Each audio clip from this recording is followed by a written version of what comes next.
assets are equal to your capital plus liability.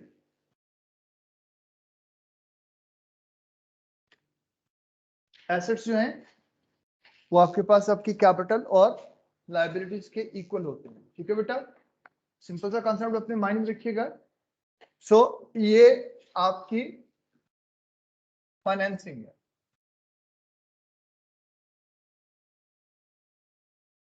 क्या आपके business को फाइनेंस कहां से मिल रहा है? बिजनेस में पैसा कहां से आ रहा है? ऑनर का अपना पैसा है या उसने किसी से कर्ज लिया? और एसेट्स में जो आपकी इन्वेस्टमेंट होती है या इस फाइनेंस की यूटिलाइजेशन।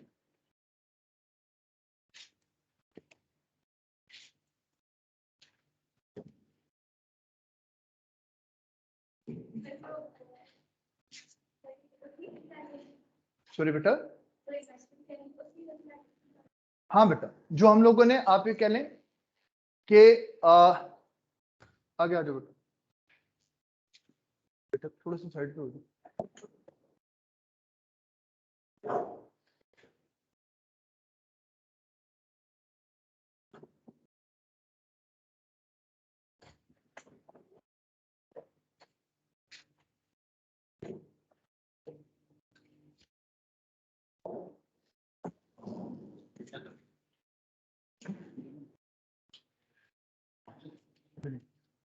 अभी उसको क्या कहते हैं, अच्छा उसको कर दो, उसको इसलिए कर दो क्योंकि वो ना रिक्वायरमेंट में आ जाएगा, वो अभी ना स्टूडेंट के साथ करेगा, उसको ना रुबाब को और बिलाल को दोनों को करेगा।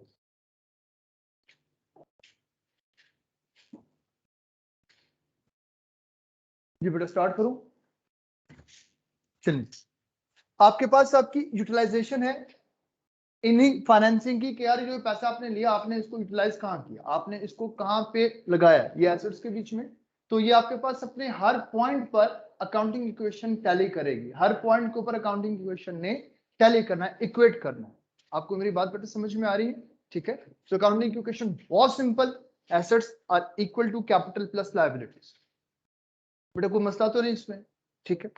अब यहां देखिएगा, एक चीज जो आपसे रिक्वायर्ड है बेटा, मैं अकाउंटिंग इक्वेशन बनाऊंगा, आपने साथ साथ इसकी ट्रांजैक्शन नोट करते रहना है, क्योंकि जो यही ट्रांजैक्शंस हैं इन्हीं को आपने इसके बाद आगे भी यूटिलाइज करना होगा। ठीक है। सो ट्रांजैक्शंस जितनी भी इसके बीच में है उनको अपने पास प्रॉपरली नोट करते जाइएगा। ठीक है बेटा, चलें। अब पहली ट्रांजैक्शन बेटा, first transaction, mister Z started business with cash 400,000, with cash 400,000। Mister Z ने बिजनेस को स्टार्ट किया बेटा 400,000 कैश से। बेटा बात समझ में आ रही है? सर जी बेटा। सर ये रिवीजन की सेकंड क्लास है? हाँ रिवीजन की सेकंड क्लास। ठीक है सर। ठीक है। So mister Z started business with cash 400,000। 400,000 cash से मिस्टर जेड ने बिजनेस को स्टार्ट किया। अब बेटा सबसे पहले मुझे दो अकाउंट हेड्स देखने, यार ट्रांजैक्शन हुई क्या है, ये ट्रांजैक्शन है क्या। इसके बीच में जेड ने अपनी इन्वेस्टमेंट परफॉर्म की है into the business. So capital क्या है? कैपिटल क्या है बेटा? Capital by definition what is capital? These are resources provided by the owner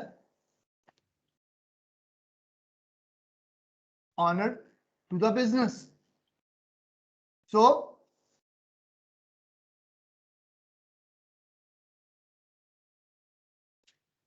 जब ऑनर बिजनेस को रिसोर्सेज प्रोवाइड करेगा, बेटा लफ्ज है रिसोर्सेज, मेरी बात को बेटा फॉलो करें। इसका मतलब कि रिसोर्सेज में कैश भी आ जाएगा, अदर एसेट्स भी आ जाएंगे अदर देन कैश एसेट्स। जैसे उसने बिल्डिंग दे दी, उसने कोई मोटर व्हीकल दे दिया, उसने कोई फर्नीचर दे दिया, बेटा मेरी बात को फॉलो करें, ठीक है। तो ये सारे रिसोर्सेज हैं। अब ये जो बाकी बातें मैंने की ये अगले लेक्चर में हम लोग डिस्कस करेंगे कि अगर ऑनर ये कर दे, ऐसे कर दे, ऐसे कर दे, तो फिर हमने उसको कैसे ट्रीट करना है। बेटा मेरी बात को फॉलो करें। राइट नाउ कैपिटल को यूं समझो कि ये वो कैश है जो ऑनर ने बिजनेस को दिया है कि आप इससे बिजनेस को ऑपरेट करें। अब यूं समझे कि आपने बिजनेस को एक सेपरेट पर्सनैलिटी समझना है। आपने उसको यूं कंसिडर करना है कि जैसे वो एक पर्सन हो। बेटा मेरी बात को फॉलो करें, ठीक है। सो आपके पास इसको यहां पर एक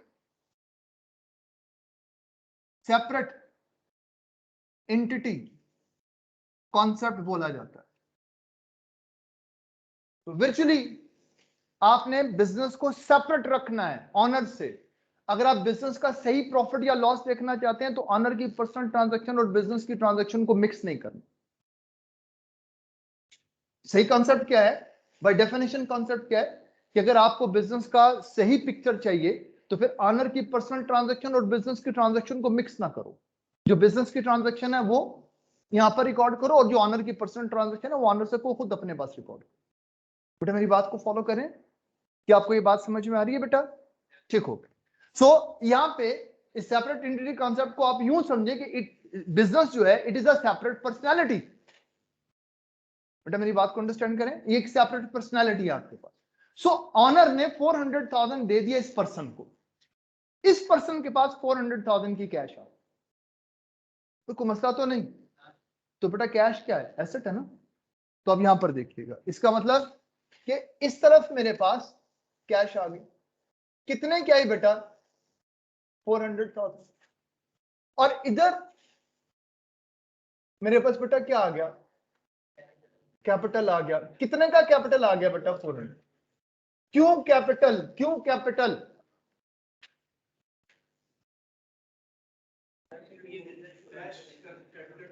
सर ये ऑनर ने प्रोवाइड किया है। बिजनेस के पास जो पैसे आए हैं ये ऑनर की तरफ से आए हैं। तो जो ऑनर की तरफ से पैसा आएगा उसको क्या बोलेंगे बेटा? कैपिटल। बेटा कोई मसला तो नहीं? कोई ऐसी चीज जो आपको यहां पे समझ में ना आ रही है? मैं फिर आपसे पूछता हूं बेटा, इस रिवीजन क्लास में कोई ऐसा पॉइंट जो आपको समझ में ना आ रहा हो मुझे फौरी तौर पे रोकिएगा। क्योंकि ध्यान में रखो कि आपके पास आप ये कह लें कि इस वक्त आप अपने प्रॉब्लम को रिजॉल्व करने के लिए बैठे हुए हैं, अपने आप को और प्रॉब्लम में डालने के लिए नहीं बैठे हुए। बेटा मेरी बात समझ में आ रही है?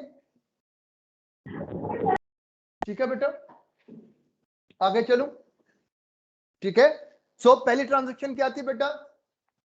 Mister Z started business with cash 400,000। तो बेटा जरा गौर से देखो, अकाउंटेंट डिफाइन नहीं हो गए। एक कैश वाला अकाउंट हेड आ गया और दूसरा कौन सा आ गया बेटा? कैपिटल वाला। एक कैश वाला अकाउंट हेड, एक कैपिटल वाला अकाउंट हेड। क्या मुझे समझ में नहीं आ रहा कि कैश एसेट है और कैपिटल नॉन रिपीटिव है? यहां तक बेटा बात समझ में आ गई? क्लियर है? अगली ट्रांजेक्शन, उसके बाद आपके पास सेकेंड ट्रांजेक्शन में acquired building for building on cash for 50,000।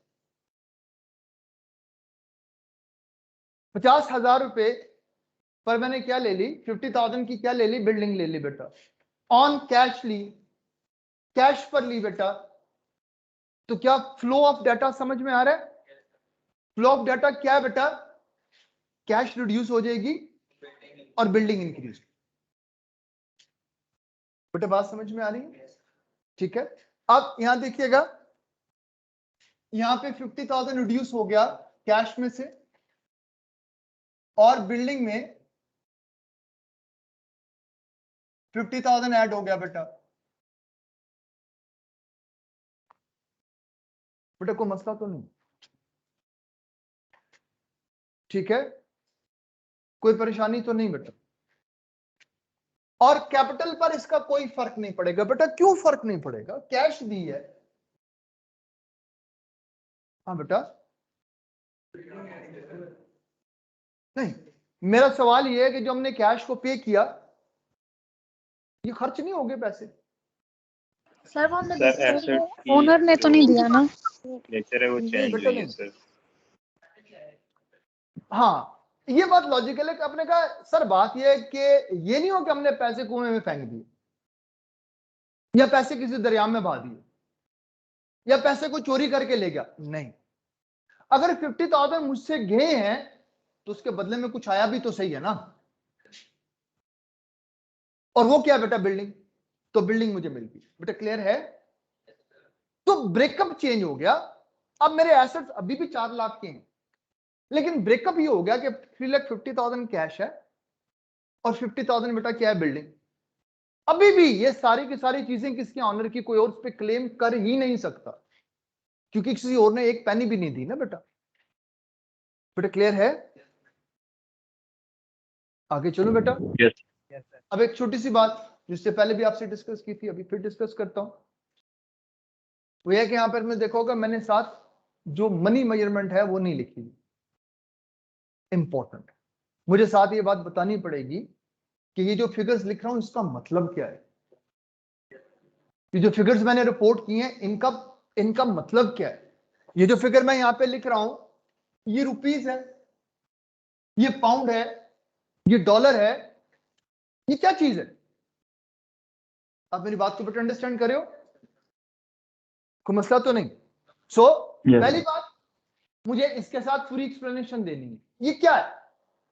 ये अमाउंट जो मेरे पास यहां पे अवेलेबल है, ये मतलब क्या फिगर लिखी हुई है यार? ये 400,000 मिलियन है, ये 400,000 रुपी है, ये 400,000 पाउंड है, ये 400,000 डॉलर है, या ये सारी की सारी अमाउंट। इसमें से अमाउंट कुछ यूं है कि रुपीस के साथ मैंने 3 जीरो कॉमन लिए हुए हैं। सो एक्चुअली जो कैपिटल है वो 400,000 का नहीं है, वो 400 मिलियन का है। तो क्योंकि जीरो कॉमन थे, हर ट्रांजेक्शन में जीरो कॉमन आ रहे हैं, तो मैंने इनको साइड पे कर दिया। बेटा मेरी बात को फॉलो करें, तो ये 400,000 है, यानी ये 400 जो 1000 है आपके पास, तो 3 जीरो इनके साथ कॉमन है। बेटा मेरी बात को फॉलो करें, समझ लग रही बात? बेटा इसको क्या बोलते हैं? Money measurement concept. यार ये कॉन्सेप्ट है, इसकी जरूरत है। तुम्हें साथ बताना पड़ेगा करेंसी यूनिट क्या है, वो कौन सा करेंसी यूनिट है जिसमें ये चीज लेके चल रहे हो। बेटा समझ लग रही है बात? तसल्ली है या नहीं? ठीक हो गया। तो अब उसके बाद मुझे परेशानी नहीं है, ठीक है रुपीज है, रुपीज लिखो, कोई इशू। तो हमने तो रुपीज ही लिखना है ना। हाँ हमारे लिए इंपॉर्टेंट होगा। अगर ये सारे अमाउंट मिलियंस में, तो खुदारा ऊपर मिलियन लिखना, नहीं लिखोगे उसने जबा कर देना। एक दफा सूर्य फातिहा पढ़ना, 3 दफा सूर्य इखलास पढ़ना, खत्म, नहीं छोड़ेगा। इस तरह की चीजों पे नहीं छोड़ेगा।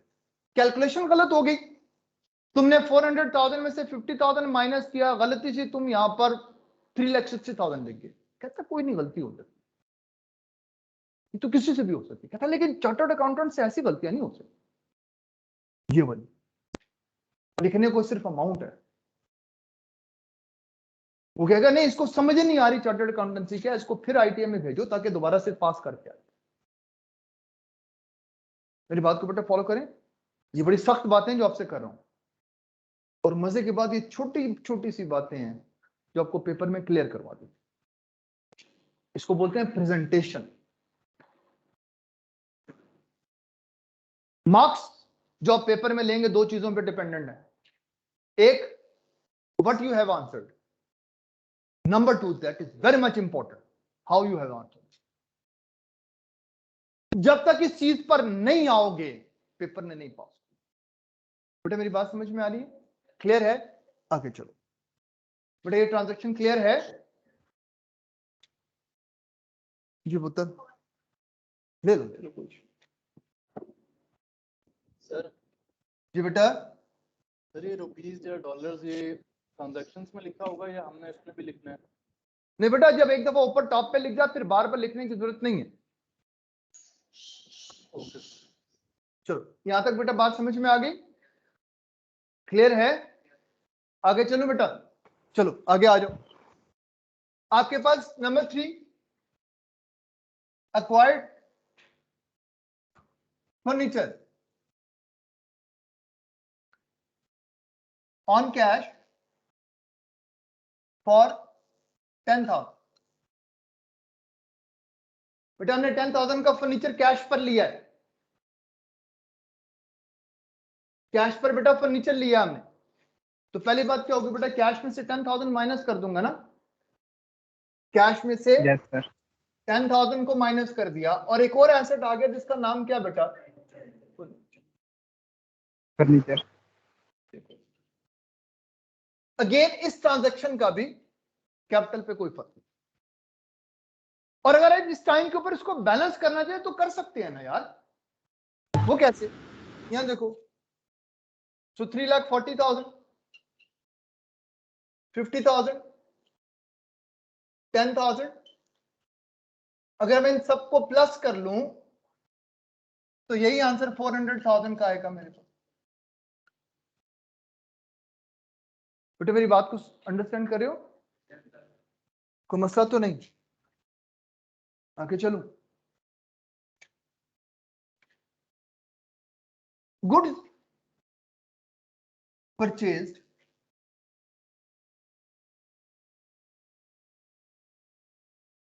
Sir on cash. जी बेटा, सर ये बोर्ड बार बार ब्लर हो रहा है और बार बार ठीक हो रहा है सर, मेरे साथ इशू आ रहा है कि बाकी के साथ भी है? जी जो क्लास में बाकी लोग बैठे हैं बेटा, बोर्ड की क्वालिटी ठीक है? क्लियर है सर हमारा। Yes sir sir. बाकी सब अच्छा? भाई जिन लोगों का बोर्ड ब्लर आ रहा है, जिन लोगों का बोर्ड ब्लर है, वो सबसे पहला काम ये करेंगे, आप अगर लैपटॉप पे क्लास ले रहे हैं तो अदर देन योर दिस, मतलब ये जो डिवाइस आप यूज कर रहे हैं, इसके अलावा जो भी डिवाइस है उसमें से नेट कनेक्शन ऑफ कर दें। आपके इंटरनेट कनेक्शन में इशू है बेटा, ठीक है? ओके सर, मैं चेक कर लेता हूँ। चेक कर, चलो बेटा। Purchase, goods purchase on cash for rupees 300,000। हमने 300,000 की गुड्स जो है वो परचेज की कैश पर। बेटा सबसे पहले इधर आए, इसको देखें, गुड्स बोलते किसको है बेटा? ठीक बात, इन्वेंट्री किसको बोलते हैं? स्टॉक, स्टॉक किसको बोलते हैं? ये वो चीजें हैं बेटा ऑर्डिनरी। जिनको आपने इस मकसद के लिए खरीदा कि आपने बेच के प्रॉफिट कमाना। मेरी बात, so that is why stationery store वाले के लिए स्टेशनरी उसकी इन्वेंट्री, मेडिकल स्टोर वाले के लिए मेडिसिन उसकी इन्वेंट्री है, फर्नीचर स्टोर वाले के लिए फर्नीचर उसकी इन्वेंट्री है, एक मशीन स्टोर वाले के लिए मशीन उसकी इन्वेंट्री है। तो गुड्स एक प्रोडक्ट आ, यानी जिसके लिए मेरा बिजनेस एस्टैब्लिश किया गया बेटा।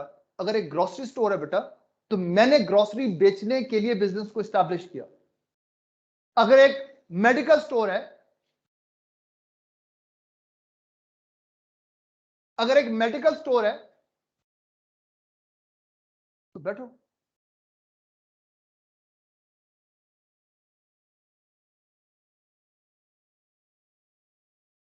एक मेडिकल स्टोर है तो जो मेडिसिन है वो मेरे लिए मेरी इन्वेंट्री, ग्रोसरी स्टोर है तो ग्रोसरी मेरे लिए मेरी इन्वेंट्री। अगर मैं सप्लायर हूं मशीनरी का तो मशीनरी मेरे लिए इन्वेंट्री। अगर मैं सप्लायर हूं फर्नीचर का तो फर्नीचर मेरे लिए इन्वेंट्री। उत्तर बात समझ में आ रही है? इज इट क्लियर और नॉट? तो इनको जब हम यहां पर एक्सप्लेन करेंगे तो इसको गुड्स का नाम दे देंगे। अब एग्जामिनर तुम्हारे साथ यहां पे शरारत करता है।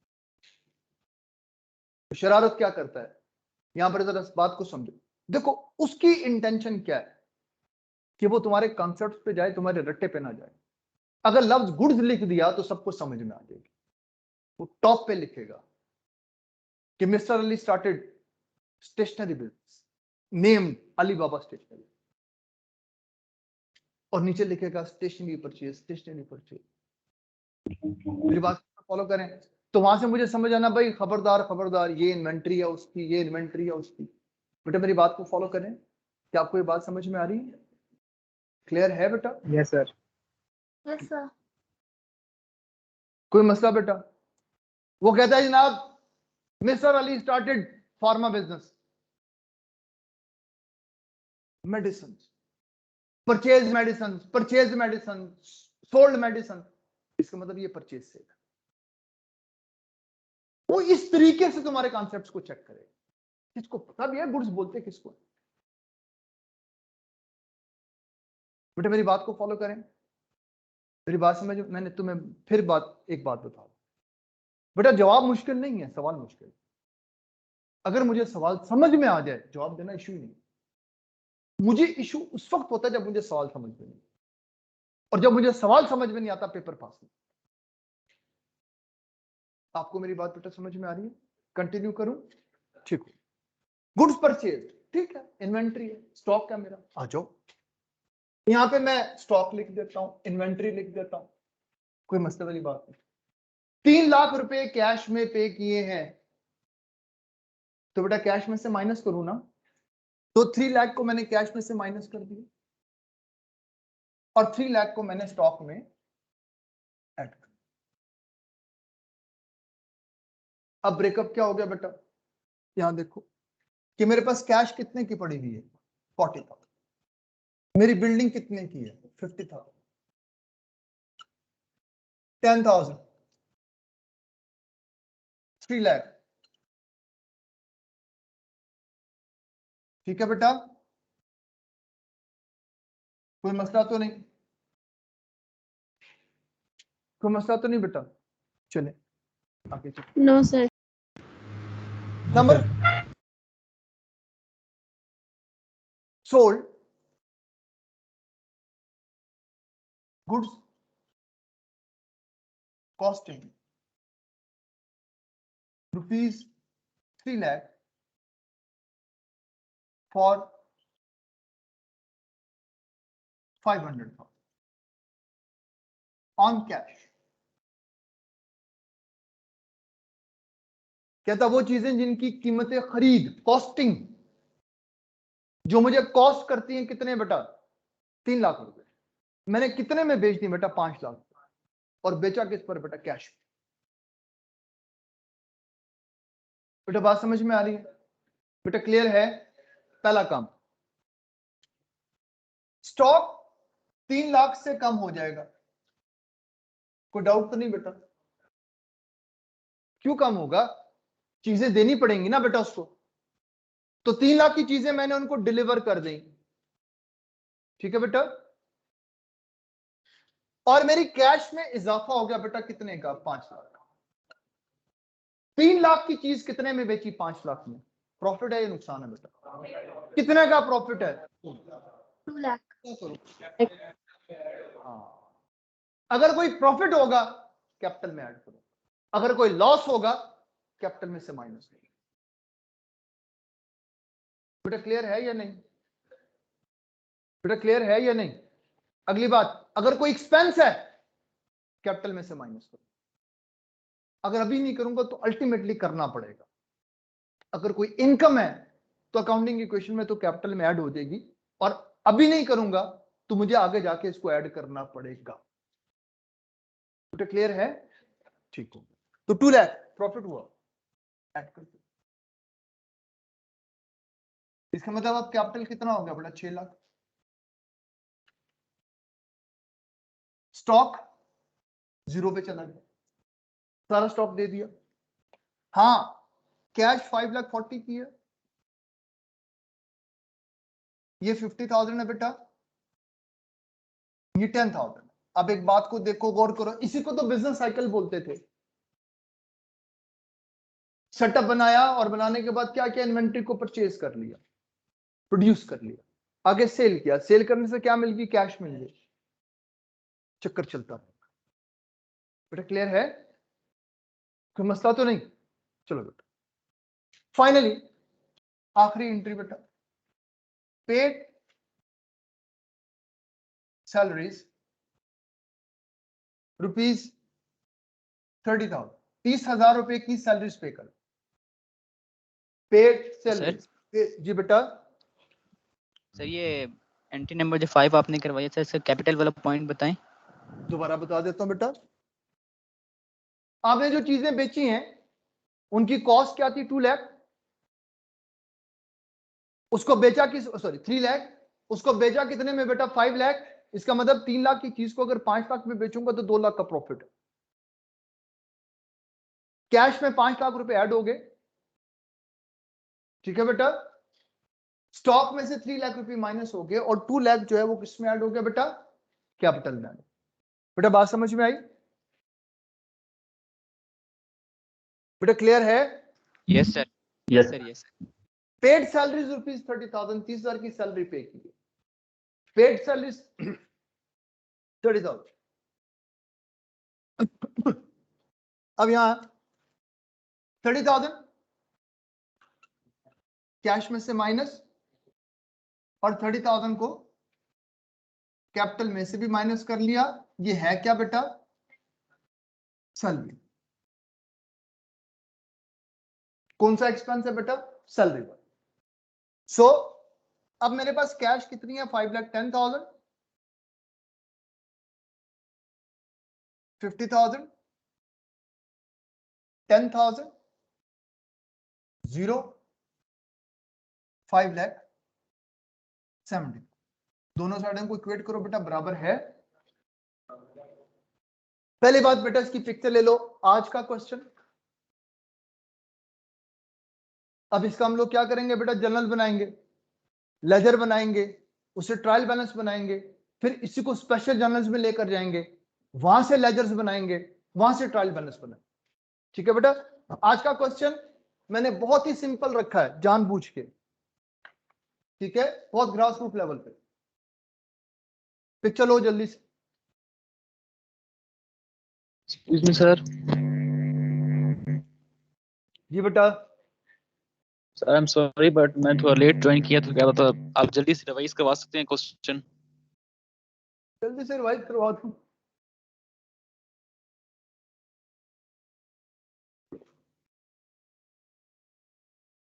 चलो मैं कोशिश करता हूं बेटा। इसकी पिक्चर ले लो जो कुछ है बोर्ड पे।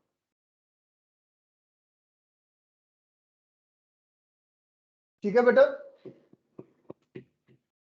चलें जी, मैं इसको रिवाइज भी करता हूं और साथ साथ इसको एक स्टेप आगे भी ले जाता हूं। अच्छा बेटा, पिक्चर ले लिया सब लोगों ने? Yes sir. Yes sir. बेटा पहली बात यह है कि अकाउंटिंग इक्वेशन इटसेल्फ कोई रिकॉर्डिंग का फोरम नहीं है कि जहां पे हम रिकॉर्डिंग करते हैं। यानी ये अकाउंटिंग में कहीं स्टैंड नहीं करते। हाँ, ये बेसिक डाटा फ्लो आपको बता देती है कि आपके पास फ्लो ऑफ डाटा किस तरह से चलता है। अब जैसे आप पहली ट्रांजैक्शन देखें तो जेड ने मिस्टर जेड ने बिजनेस स्टार्ट किया 4 लाख से। हमने कहा यार दो चीजें आ गई, एक बेटा क्या है? कैश और एक कैपिटल। कैश इंक्रीज हो गया 4 लाख से और उसके साथ साथ कैपिटल इंक्रीज हो गया 4 लाख। बेटा क्लियर है? फिर क्या हुआ? उसने बिल्डिंग खरीदी। हमने कहा यार 50,000 से कैश डिक्रीज हो गया, 50,000 से बिल्डिंग वाला एसेट इंक्रीज हो गया। उसने 10,000 पे फर्नीचर खरीदा, तो हमने कहा यार कैश वाला एसेट डिक्रीज हो गया 10,000 से और 10,000 से आपके पास आपका फर्नीचर वाला एसेट इंक्रीज हो गया। बेटा बात समझ में आ रही है? हमने कहा जी उसने 3 लाख रुपए की गुड्स खरीदी। हमने कहा जी 3 लाख से हमारे पास कैश डिक्रीज हो गया और 3 लाख से हमारे पास एक और एसेट क्रिएट हो गया जिसका नाम स्टॉक, इन्वेंट्री, गुड कुछ भी रख सकते। बेटा ठीक है। और आखिर में हमने कहा यार वो चीजें जो 3 लाख में खरीदी थी कितने में बेच दी? 5 लाख में। तो 3 लाख की खरीदी हुई चीजें जब 5 लाख में बेची तो 2 लाख का प्रॉफिट होगा। 5 लाख रुपए कैश में ऐड कर दो, 3 लाख से अपने स्टॉक को खत्म कर दो। बेटा मेरी बात फॉलो करें, ठीक है जी बेटा? सिंपल है बेटा। गुड्स कॉस्टिंग 3 लाख पर सोल्ड फॉर 5 लाख। वो चीजें जो 3 लाख में खरीदी कितने में बेची है बेटा? 5 लाख। ठीक है बेटा? तो स्टॉक में से 3 लाख रुपए माइनस हो गए बेटा, कैश में 5 लाख रुपए ऐड हो गए, और 3 लाख की चीजों को अगर 5 लाख में बेचूंगा तो 2 लाख का प्रॉफिट। ठीक है बेटा। उसके बाद हमने 30,000 की सैलरीज पे की, कैश में से 30,000 माइनस, कैपिटल में से 30,000 माइनस। क्लियर? चलिए अब बेटा मेरी तरफ ध्यान करें, सॉरी।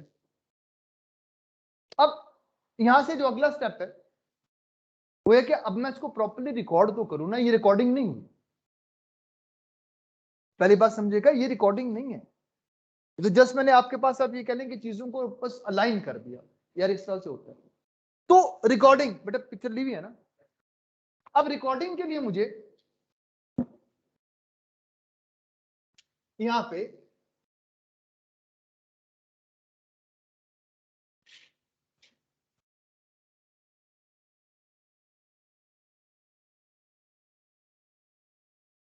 अपने पास आप ये कह लें कि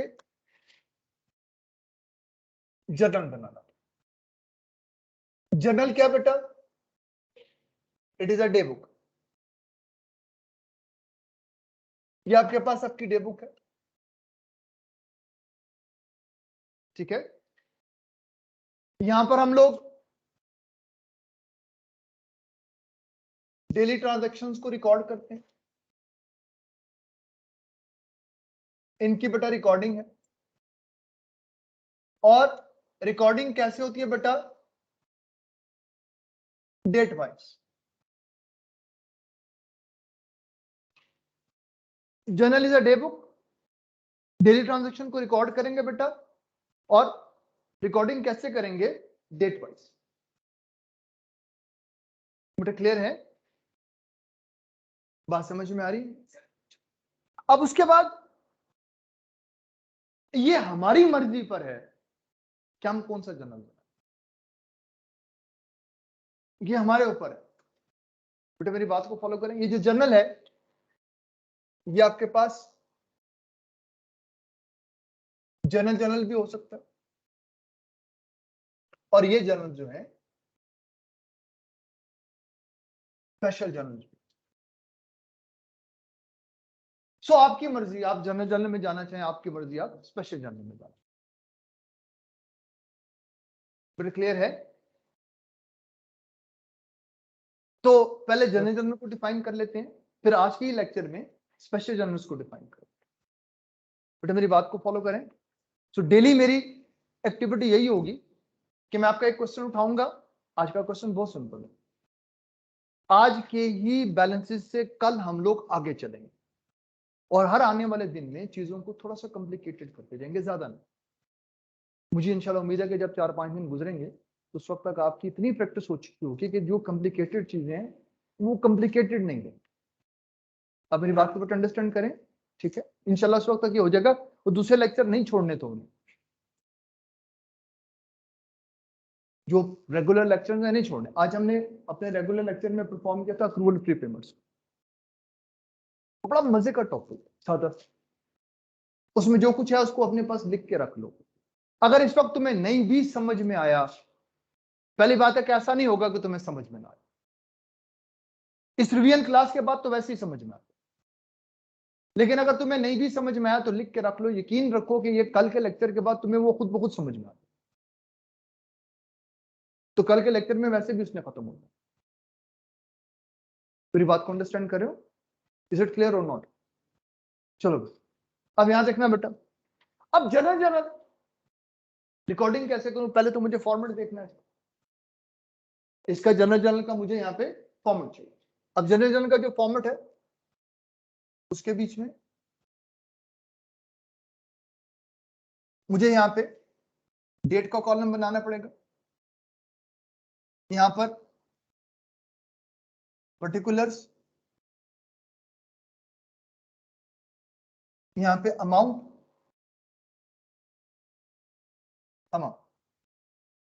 कुछ कॉलम और भी हैं जिनको बाद में डिस्कस करेंगे। सो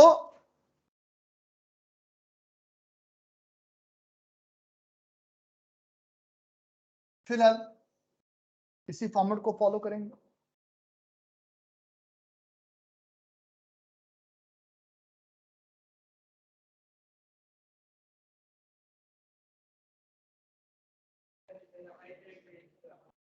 आ जाओ।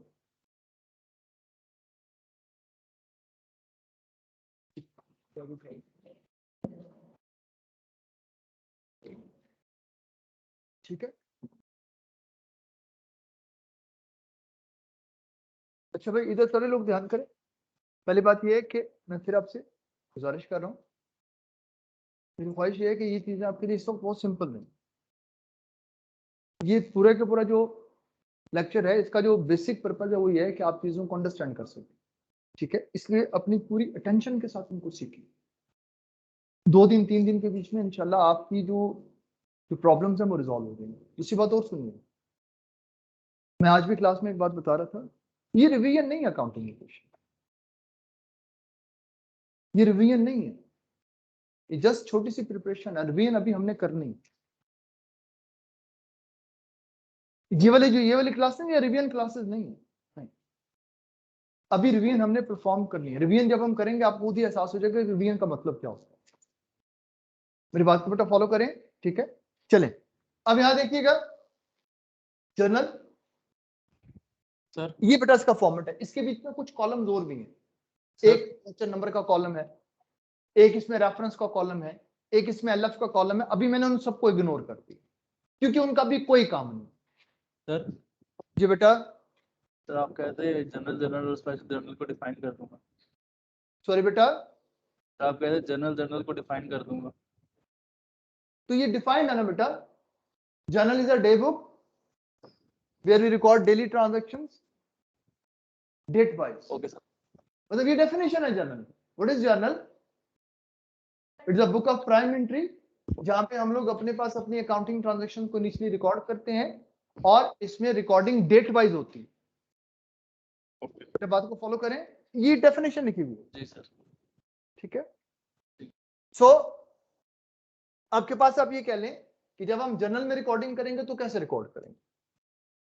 हर वो अकाउंट जो डेबिट होगा उसको पहले लिखूंगा और जो अकाउंट क्रेडिट होगा उसको मैं बाद में लिखूंगा। यानी एक ट्रांजैक्शन के बीच में जितने भी अकाउंट डेबिट होंगे उनको पहले लिखूंगा, जितने भी अकाउंट क्रेडिट होंगे उनको बाद में। बेटा मेरी बात को फॉलो करें, यहां तक ये बात समझ में आई नहीं आई? क्लियर है या नहीं?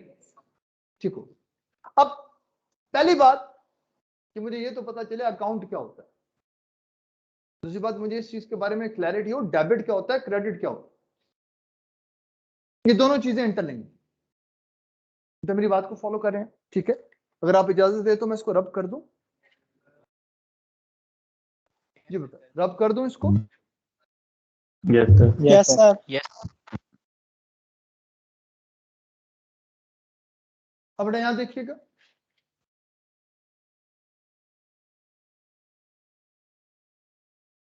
सबसे पहले अकाउंट को डिफाइन करते हैं, फिर उसके बाद आगे डेबिट क्रेडिट को डिफाइन करते हैं। सो अकाउंट क्या है? आपके पास आपको मतलब सिस्टमैटिक वे में अपनी किसी भी पर्टिकुलर जो ट्रांजैक्शन है जो आपके पास किसी पर्सन या थिंग से रिलेटेड है उसका स्पेसिफिक फॉर्मेट के बीच में उसकी समरी तैयार कर लेना, ये अकाउंट कहलाती है। ठीक है बेटा, account is a summary of related transactions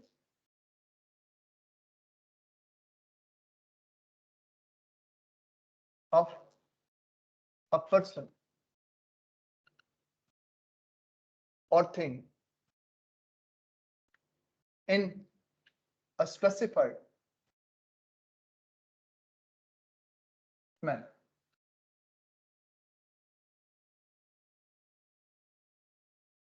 एक स्पेसिफाइड मैनर में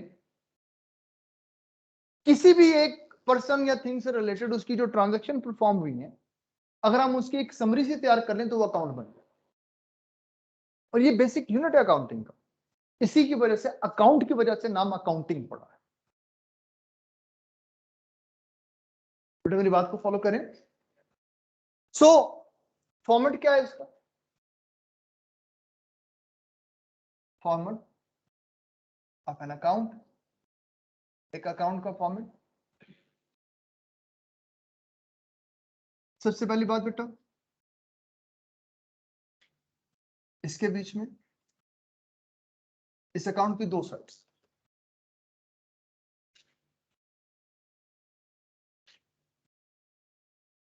एक लेफ्ट साइड बेटा, एक right side.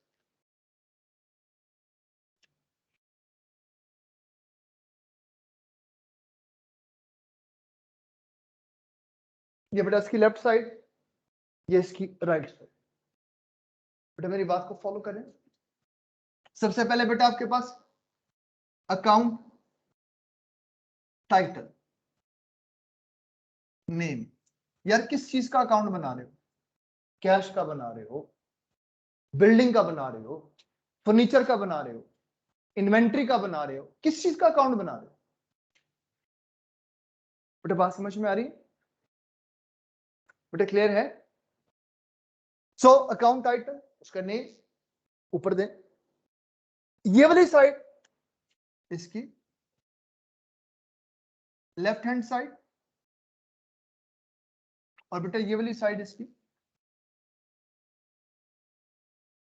Right hand side. तो बेटा हम इस साइड को डेबिट बोलते हैं और इस साइड को क्रेडिट। बेटा बात समझ में आ गई? कोई मसला तो नहीं बेटा? अब डेबिट और क्रेडिट, इसका मतलब ये वाली साइड डेबिट है, ये वाली साइड क्रेडिट। बेसिकली आप ये कह लें कि अकाउंट की क्रिएशन क्यों? पहली बात, अकाउंटिंग कोई ऐसा सब्जेक्ट नहीं है कि जो आपके पास अभी रिसेंटली क्रिएटेड हो। अकाउंटिंग एक ऐसा सब्जेक्ट है कि जिसके बारे में अकाउंटेंट ये कहते हैं कि accounting is as old as money is.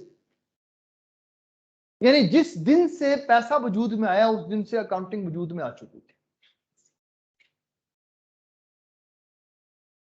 ये बड़ा स्ट्रेट फॉरवर्ड सा कॉन्सेप्ट। वो कहते हैं यार अकाउंटिंग तो उसी दिन क्रिएट होगी थी जिस दिन पैसा क्रिएट हुआ। लेकिन ये जो मॉडर्न अकाउंटेंसी है जिसको आज आप लोग यहाँ पे सीख रहे हैं, इसकी क्रिएशन जो है आपके पास, इसकी शुरुआत हुई थी 15वीं सेंचुरी में, और फिर करते करते करते इसने ग्रो किया। पहले ये इंटीग्रल पार्टी होता था आपके पास चीजों का, फिर आहिस्ता आहिस्ता करते करते करते आपने इसको एक सेपरेट सब्जेक्ट बनाया, और 19वीं सेंचुरी के बीच में फिर इसके ऊपर काम काफी ज्यादा होना शुरू। बेटा मेरी बात को फॉलो करें, ठीक है? और उसके बाद आपने इसको एक सेपरेट सब्जेक्ट के तौर पे रिकॉग्नाइज किया, फिर आपने इसकी इंपॉर्टेंस को समझा और ये चीजें चलना शुरू। अच्छा, सबसे पहले जब हमने इसको कॉमनली ऑप्ट करने की कोशिश की तो हमारे पास एक सबसे कॉमन प्राइमरी इशू ये आया कि जो आप लिखते थे उसको मैं नहीं समझ पाता, जो मैं लिखता था उसको आप नहीं समझ पाते। आप भी फाइनेंशियल ट्रांजैक्शन को रिकॉर्ड कर रहे हैं, मैं भी फाइनेंशियल ट्रांजैक्शन को रिकॉर्ड कर रहा हूं। तो फिर हमें ना कोई एक सिस्टम ऐसा चाहिए था कि जो कॉमनली इतना जबरदस्त हो कि सब लोग उसी सिस्टम के अंडर रिकॉर्डिंग करें, तो आपका लिखा हुआ मैं पहचान सकूं, मेरा लिखा हुआ आप पहचान सकूं। बेटा मेरी बात को फॉलो करें। तो प्राइमरी चीज जो हमने कंसिडर की वो ये थी कि हमने कहा कि जी बात यह है कि फिर हमने जब अपने अकाउंट्स बनाने हैं तो अकाउंट जो है वो ऐसे, ये आपके पास क्योंकि मैनुअल काम था ना, किताबें थी हमारे पास, ये कॉपीज थी हमारे पास, तो हमने कहा अकाउंट एक पेज पर नहीं बनेगा। एक पेज पर इस चीज को देखना या समझना बड़ा मुश्किल हो जाएगा। अकाउंट आना, हमने एक अकाउंट दो पेजेस पे बनाना, एक इसका लेफ्ट पेज, एक इसका राइट पेज। ये इसकी लेफ्ट हैंड साइड, ये इसकी राइट हैंड साइड, और ये सेंटर में इसकी लाइन है, और ये इसको ऊपर टी बना हुआ। अगर आप देखेंगे तो ये इसको टी अकाउंट्स बोलते हैं, टी की शक्ल में ऐसे आपके पास है। ये इस तरह से आपके पास, आप ये कह लें कि इसको बनाना शुरू किया। तो सो यूं समझे कि ये कॉपी की एक साइड है, ये कॉपी की दूसरी साइड। ऊपर टॉप के ऊपर एक ही अकाउंट बन रहा है। अब एक हमने कहा जी इसकी लेफ्ट साइड डेबिट, एक राइट साइड, तो नाम लेफ्ट राइट क्यों नहीं रख दिया, डेबिट क्रेडिट क्यों रख दिया?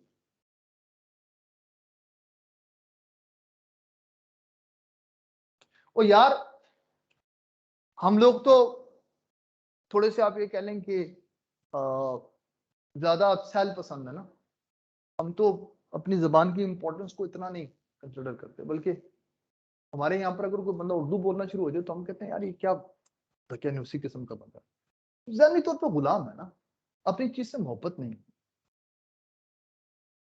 अपनी चीज पर एतबार ही नहीं, इसीलिए इंपोर्टेड उसकी तरफ ही तवज्जो हो जाती है। गाड़ी हो तो इंपोर्टेड हो, घर हो तो इंपोर्टेड हो, नेशनलिटी पाकिस्तानी नहीं चाहिए बाहर की चाहिए।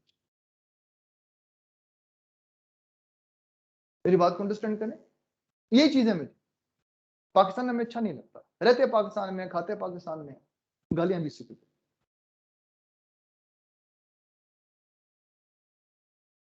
कभी नोट करें ये जो बाहर से हमारे फॉरनर आते हैं, जब कभी आएंगे उनकी बड़ी अजीब सी टोन, अजीब अंदाज से बात करते हैं, उनकी हर सेंटेंस में पाकिस्तान से नफरत हो। हाँ, दैट इज द पॉइंट।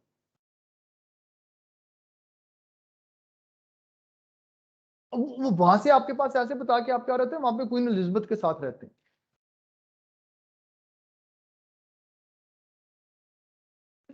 वहां पे ना उनकी रिहाइश जो है ना वो आपके पास उधर जो है ना वो इंग्लैंड से आते हैं, तो हमारे ज्यादा रिलेटिव वहीं पे होते हैं, वहां से जब आते हैं तो यूं लगता है कि जैसे वहां पर ना जो शाही महल है उसके बीच में रहते हैं। मुझे नहीं पता कि तुम वहां पे टैक्सी चलाते हो, वहां पे वेटर हो, वहां पे तुम्हें कुछ और नहीं मिलता, जब तुम बेरोजगार होते हो तो तुम ज़कातें खाते हो, खरातें खाते हो, मुझे बता रहे हो कि तुम वहां पे कितने वेल ऑफ। तुम मेरे मुल्क में आके मेरे मुल्क को गाली देते हो, तुम मेरे आके मेरी मेरी गाड़ी को बुरा भला कहते हो, मेरी गाड़ी उस गाड़ी से बहुत अच्छी है जो तुमने रखी थी, यकीन कर लो उस गाड़ी से बहुत अच्छी है जो तुमने, ये यूज कार है ना तुम्हारे पास, इसकी टोटल मालियत 3,000 पाउंड से ऊपर नहीं, मैं जानता हूं। जो मेरे पास गाड़ी है ना ये 25 लाख की, पाउंड्स में कन्वर्ट कर लो, तुमसे बहुत ऊपर। पाकिस्तान में आना है तो पाकिस्तान की इज्जत करो, अगर तुम पाकिस्तान की इज्जत नहीं कर सकते, और मैं आपको ये हकीकत बता रहा हूं, हकीकत बता रहा हूं, जितनी सुकून से जिंदगी आप इस मुल्क में गुजार सकते हैं दुनिया के किसी मुल्क में,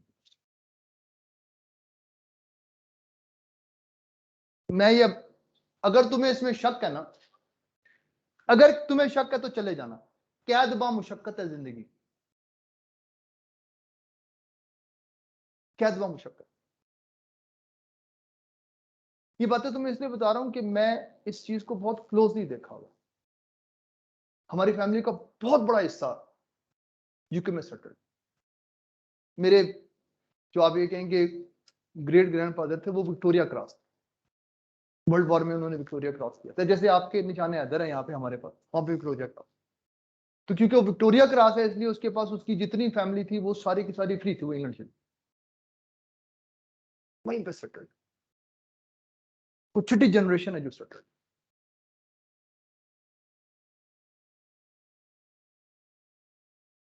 जब वो आते हैं तो मुझे गुस्सा आता है, मैं सबको बहुत अच्छे तरीके से, आप भी जानते, और मुझे पता है उनकी कंडीशन क्या है, मुझे पता है उनको अपने रोटी के नवाले के लिए कितनी मेहनत करनी पड़ती है। इस मुल्क की कदर करो, ये बहुत आसान मुल्क है, बहुत मजे का मुल्क है, अपनी क्वालिफिकेशन की कदर करना, यकीन कर लो तुम चार्टर्ड अकाउंटेंट बन जाओ, इंशाल्लाह इंशाल्लाह आप अपनी लाइफ को एंजॉय कर सकते, हलाल खा सकते, और अल्लाह ताला बरकत वाला, बड़ी जिसे कहते हैं कि अच्छे लेवल वाला आपको हलाल को कोई मसला नहीं होता। ठीक है, चलो वापस आते हैं, ठीक है। अच्छा भाई, अब वो हम लोग जो है हमने तो परवाह नहीं करनी, लेकिन चाइनीज, जापानीज, कभी गौर से देखो सुनो, कभी इंग्लिश नहीं बोलेंगे, जर्मन्स को देखो इंग्लिश नहीं बोलेगा, डच को देखो इंग्लिश नहीं बोलेगा, इसलिए उनके लिए लेफ्ट राइट नहीं समझ आती, कहते हैं कोई और नाम रखो तो मानेंगे, हमने कहा फिर डेबिट क्रेडिट रख लो, एक ऐसा कॉमन टर्म जो पूरी दुनिया के लिए एक्सेप्टेबल थी। हमने कहा फिर लेफ्ट हैंड साइड को क्या बोल देंगे, डेबिट, राइट हैंड साइड को क्या बोल देंगे बेटा, क्रेडिट।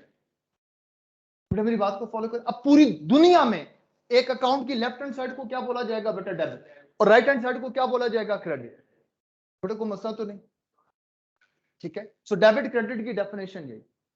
अब सवाल ये पैदा होता है कि यार ये जो मैं अपने पास मॉडर्न अकाउंटेंसी को लेकर आ रहा हूं, ये किस रूल पर बेस करेगी? तो हमने कहा यार हम चलेंगे किस पर बेटा, डबल एंट्री सिस्टम। आपने अकाउंटिंग इक्वेशन को गौर से देखा, हर ट्रांजैक्शन दो तरह जा रही थी। अगर कैश आया तो मैंने देखा उधर से कैपिटल इंक्रीज हो रहा है, अगर कैश डिक्रीज हुआ तो मैंने देखा बिल्डिंग इंक्रीज हो रही, कैश इंक्रीज हुआ तो मैंने देखा सेल इंक्रीज हो रही। एक नहीं, दो तरफ से, दो तरह से आपके पास सबकी चीजें मूव करेंगी। बेटा मेरी बात को फॉलो कर, दिस इज मॉडर्न अकाउंटेंसी, जहां पे हम किस पर चले बेटा, डबल एंट्री। क्योंकि पहले जो था वो डबल एंट्री नहीं होता था, पहले लोग किस पर चलते थे, सिंगल एंट्री, क्योंकि अपने आप को समझाना होता तो किसी और को तो समझाना ही नहीं है। तो मुझे ये पता होता था कि मैंने कैश कहां लगाया, ये बिल्डिंग खरीदी तो कैश पे खरीदी, क्रेडिट पे खरीदी, मुझे पता हो। लेकिन जब मुझे इस चीज को प्रॉपर एक्सप्लेन करना था तो फिर एक इफेक्ट नहीं, टू फोल्ड। बेटा मेरी बात को फॉलो करें तो डबल एंट्री सिस्टम थे हम लोग। बेटा क्लियर है? तो इसका मतलब कि मुझे अगर कैश का अकाउंट बनाना होगा तो उसका इंक्रीज भी दिखाना होगा, उसका डिक्रीज भी दिखाना होगा। तो फिर ये डेबिट क्रेडिट मुझे कौन सी अमाउंट को इधर लिखना है, कौन सी अमाउंट को इधर लिखना है, तो बेटा फिर उसके लिए रूल्स बनाए गए डेबिट एंड क्रेडिट। तो दिल तो नहीं घबरा रहा, ठीक है। तो उसके लिए हमने क्या किया, हमने रूल्स बनाए डेबिट क्रेडिट के। बेटा rules of debit and credit क्या है बेटा, यहां देखिएगा बेटा, इसको रब कर सकता हूं अकाउंट की डेफिनेशन को। Yes sir.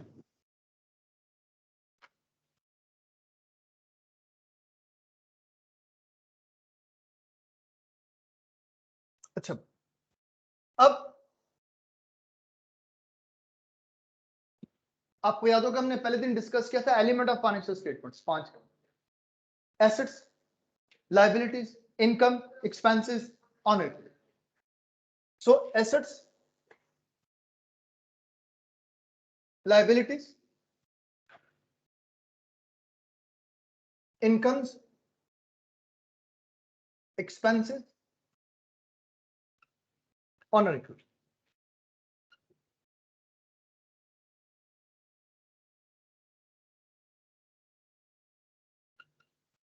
अब rule of debit and credit के हम बड़े सादे से यार, अगर एसेट में इंक्रीज आएगा तो डेबिट किया, अगर एसेट में डिक्रीज आएगा तो उसको क्रेडिट किया, अगर लायबिलिटी में इंक्रीज आएगा तो उसको क्रेडिट किया, अगर लायबिलिटी में डिक्रीज आएगा तो उसको डेबिट किया, अगर इनकम में इंक्रीज आएगा तो उसको क्रेडिट किया जाएगा, अगर इनकम में डिक्रीज आएगा तो उसको डेबिट किया जाएगा, अगर एक्सपेंस में इंक्रीज आएगा तो उसको डेबिट किया, अगर डिक्रीज आएगा तो उसको क्रेडिट किया जाएगा, अगर ऑनर इक्विटी में इंक्रीज आएगा तो उसको क्रेडिट किया, और अगर डिक्रीज आएगा तो उसको डेबिट। डेबिट और क्रेडिट में फर्क क्या है? बेटा डेबिट एंड क्रेडिट में फर्क ये बोर्ड पे लिखा हो, जो अकाउंट की लेफ्ट साइड है बेटा वो डेबिट साइड है बेटा, और जो उसकी राइट साइड है बेटा वो क्रेडिट साइड। बेटा बात समझ में आई?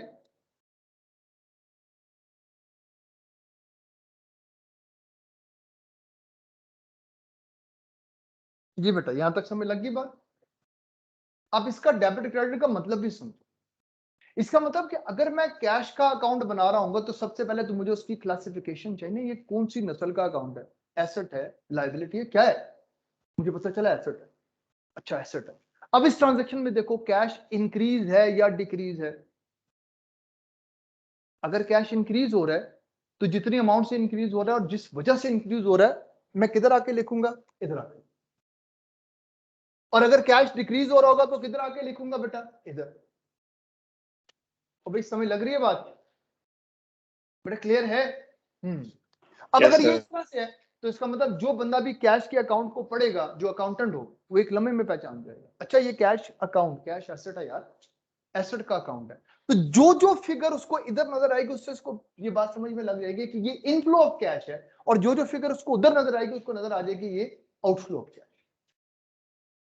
उसको ये बात समझ में लग जाएगी कि ये रिसीट है, उसको ये बात समझ में लग जाएगी कि ये पेमेंट। बेटा क्लियर है? भी कोई मसला तो नहीं? तसल्ली है बेटा? ठीक है, आगे चलो बेटा। ठीक, अब अकाउंट में बेटा जर्नल में रिकॉर्डिंग होती है और अकाउंट में पोस्टिंग होती है। तो पहले जर्नल बनेगा, उसके बाद बेटा फिर हम किस पे जाएंगे, लेजर्स। अब बेटा यहां देखो मुझे करना क्या पड़ेगा, ये 6 ट्रांजैक्शन है ना। अब इनकी डेफिनेशन, पहली ट्रांजैक्शन देखो बेटा, mister G started business. Mister जी ने बिजनेस को स्टार्ट कर लिया बेटा। हाँ भाई, सबर कर जो, लांगे ना लगाओ, इसलिए फिर समझ नहीं आता। सबसे पहले अकाउंट हेड डिफाइन करो। अकाउंट हेड तुम्हें अकाउंटिंग इक्वेशन से नजर आएगा। देखो तुम अपने आप को वहां से देखो, अभी बिल्कुल शुरू के लेक्चर्स हैं, इंशाल्लाह तुम इस काबिल हो जाओगे कि उसके बाद तुम्हें इस चीज की परवाह ना रहे, लेकिन अभी अपने कॉन्सेप्ट को वैसे लेके चलो बेटा। पहला काम क्या करना है, पहला काम अकाउंटिंग इक्वेशन देखो, 2 अकाउंट हेड आ गए, एक कैश वाला, एक कैपिटल वाला। अच्छा, ये कैश है और ये कैपिटल है। Cash asset, capital honour equity. Asset भी बढ़ गया, ऑनर इक्विटी भी बढ़ गई। अब यहां से डिफाइन करो मैं क्या करूं, एसेट बढ़ रहा है, क्या करूंगा, डेबिट कर। ऑनर इक्विटी बढ़ रही है, तो क्या करूंगा बेटा, क्रेडिट। बेटा बात समझ में आ गई, debit and credit, debit and. Sir repeat करें, समझ नहीं। मैं दोबारा समझा दे। अकाउंटिंग इक्वेशन का सॉल्यूशन सामने रखो, वहां पर देखो कि पहली ट्रांजैक्शन के 2 अकाउंट हेड नजर आएंगे। Yes sir. एक कैश वाला, एक कैपिटल वाला।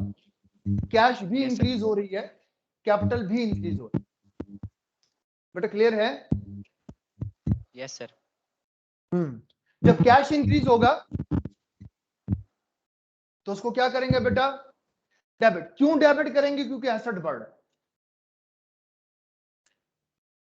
और जब कैपिटल में इंक्रीज आएगा तो उसको क्या करेंगे बेटा, क्रेडिट। क्यों क्रेडिट करेंगे, ये लिखा हुआ है सामने, और अभी याद कर लेना इसको, अभी इसको अपने सामने रख लेना, अभी इसकी पिक्चर रख के सामने रखो और देखो ये कौन कौन से अकाउंट हेड है।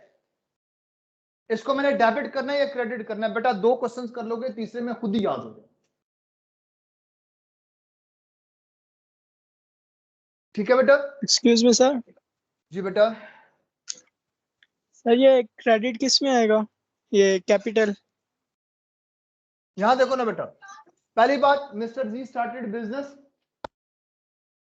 With cash ₹4 lakh, 2 account add आ गए। कैश बिजनेस में आया, कैश इंक्रीज कर गया। ये कैश किसने दिया बेटा, ऑनर ने दिया, ऑनर इक्विटी इंक्रीज कर गया। तो कैश इंक्रीज कर रहा है तो उसको क्या करूंगा बेटा, एसेट इंक्रीज कर रहा है तो डेबिट कर दूंगा। और ऑनर इक्विटी जब इंक्रीज करेगी तो क्या करूंगा बेटा, क्रेडिट कर दूंगा। बेटा बात सर समझ ये में जो आई? आपने अकाउंट का फॉर्मेट लिखवाया हुआ है और लेजर, ये एक ही चीज है या कोई फर्क है इनमें? ये एक ही चीज है, लेजर सेट ऑफ अकाउंट्स है। जब सारे अकाउंट्स को मैं, आप ये कहेंगे एक ही जगह पे बना लेता हूं तो ये लेजर्स बन जाते, इसी फॉर्मेट में बनना शुरू हो जाएंगे। ठीक है बेटा? और भाई समझ आया या नहीं आया, क्लियर है? इसकी पिक्चर ले ली है बेटा, अकाउंट के फॉर्मेट की पिक्चर ले ली है। ले लिए।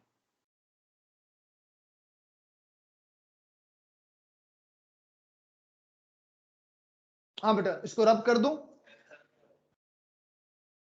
हाँ भाई, yes sir.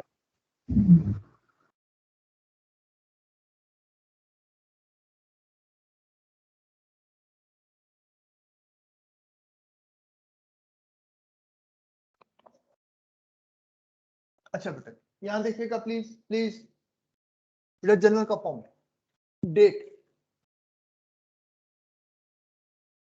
Particulars, amount, debit वाली बेटा, और अमाउंट क्रेडिट। ठीक है बेटा। पहली ट्रांजैक्शन दो अकाउंट हेड, एक कैश वाला एक कैपिटल वाला। बेटा सब लोगों को समझ में आ रहा है या नहीं आ रहा? अकाउंट हेड की बात समझ में आ रही है या नहीं आ रही बेटा? सर ये जनरल है। आ रही है। हाँ जनरल जनरल, ये जनरल जनरल। ठीक है बेटा।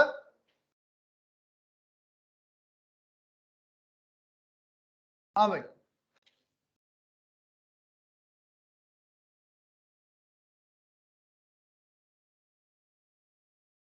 अब बेटा यहां देखो, जो डेबिट होने वाला अकाउंट होगा वो पहले लिखूंगा और जो क्रेडिट वाला अकाउंट है बाद में लिखूंगा। तो डेबिट कौन सा अकाउंट है बेटा? कैश वाला। कैश। तो पहली ट्रांजैक्शन नंबर 1 कैश अकाउंट और कैपिटल अकाउंट। बेटा अकाउंट की एब्रिविएशन A/C, A/C, ये मेरे पास अकाउंट की एब्रिविएशन है। तो मसला तो नहीं बेटा? अच्छा भाई कितने की कैश आई? जो डेबिट वाली है वो डेबिट वाले कॉलम में लिखो, जो क्रेडिट वाली है वो क्रेडिट वाली। इसके नीचे एक नरेशन भी लिखी जाती है जो शॉर्ट एक्सप्लेनेशन है इसकी, हुआ क्या। ठीक है, वैसे प्रैक्टिकली आपको आगे जाके रिक्वायर्ड नहीं होगी। ठीक है, लिखना चाहें तो लिख सकते हैं, इसके नीचे शॉर्ट एक्सप्लेनेशन।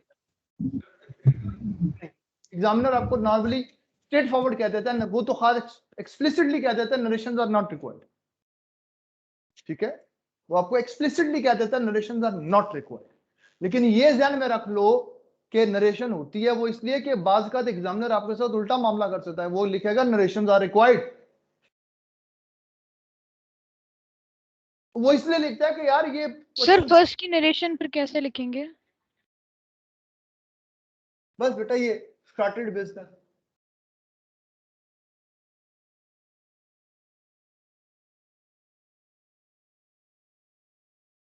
ये बेटा बस। ठीक है, इसको नरेशन बोल। ठीक है, यस सर। हाँ और क्वेश्चन पढ़ लेना, क्योंकि आज तक हिस्ट्री में जब कभी भी उसने आपसे क्वेश्चन पूछा है उसने लिखा हुआ है नरेशंस आर नॉट रिक्वायर्ड। शरारत कर देता है छोटी सी, क्या करता है बीच में नीचे लिख देगा क्वेश्चन में नरेशंस आर रिक्वायर्ड, और हम उसको यही पढ़ेंगे नरेशंस आर नॉट रिक्वायर्ड। और पेपर करके जब बाहर आएंगे तो फिर हमें एहसास होगा हो इसने तो लिखा नरेशन लिखनी थी, तो मुझे तो सारी नरेशन आती थी। क्योंकि नरेशन लिखने में तो कोई रॉकेट साइंस है ही नहीं, वो उसने खुद दी हुई है। एक्वायर्ड बिल्डिंग नरेशन है, ये लो। स्टार्टेड बिजनेस नरेशन है, acquired business narration, acquired furniture, goods purchase, sold goods, paid salary, ये नरेशन। आप मेरी बात को समझ रहे हो? ठीक है, तो ये इस तरह से ना कुछ चीजों को लेके चलेगा। इज इट क्लियर और नॉट? चलो नेक्स्ट पे आ जाओ। अगली ट्रांजैक्शन बेटा देखो, बिल्डिंग खरीदी, दो अकाउंट हेड नजर आएंगे, एक बिल्डिंग वाला और एक कैश। ठीक है बेटा, एक बिल्डिंग वाला और एक कैश वाला। अच्छा बेटा जी अब क्या हुआ, बिल्डिंग भी एसेट कैश भी एसेट, दोनों एसेट है। बिल्डिंग वाला एसेट बढ़ रहा है, कैश वाला एसेट कम। Building debit cash, building debit हो जाएगा, कैश क्रेडिट। क्यों भाई? बिल्डिंग वाला एसेट जब बढ़ेगा तो डेबिट कर देंगे, कैश वाला एसेट जब कम होगा तो क्रेडिट कर देंगे। बेटा समझ लग रही है बात? ठीक है, so number 2 building account debit कर देंगे और कैश अकाउंट क्रेडिट कर देंगे। बेटा अमाउंट क्या है? 50,000। नरेशन लिखनी हो तो लिख लेना नीचे। ठीक है, अब बेटा यहाँ प्लीज प्लीज प्लीज मेरी तरफ ध्यान करें। आगे कहता है क्वार्ट फर्नीचर, फर्नीचर खरीदा, दो अकाउंट है बेटा, एक फर्नीचर वाला एक कैश वाला। फर्नीचर वाला एसेट बढ़ रहा है बेटा, कैश वाला एसेट कम हो रहा है। और बेटा तुम लोगों को समझ आ रहा है नहीं आ रहा? अच्छा अगर आपको ये समझ में आए तो आपको इस चीज का एहसास होगा, ये चीजें तो सारी आपको आती हैं, तो फिर क्या नहीं आता था?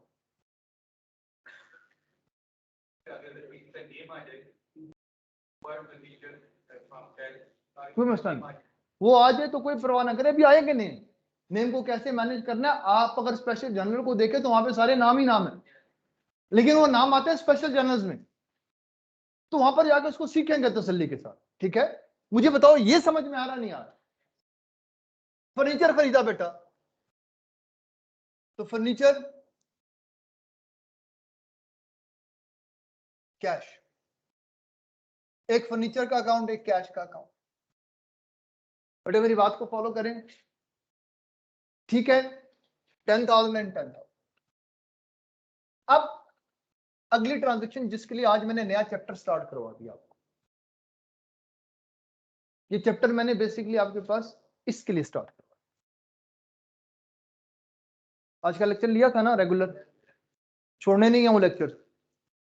अब यहाँ पे एक छोटा सा इशू आ कि यार ये जो चीजें हम लोग खरीद रहे हैं, गुड्स जिनका नाम है, इनको कैसे लेके चले? हाँ बेटा, जो चीजें हमने खरीदी हैं गुड्स वाली, इनको कैसे ट्रीट करें?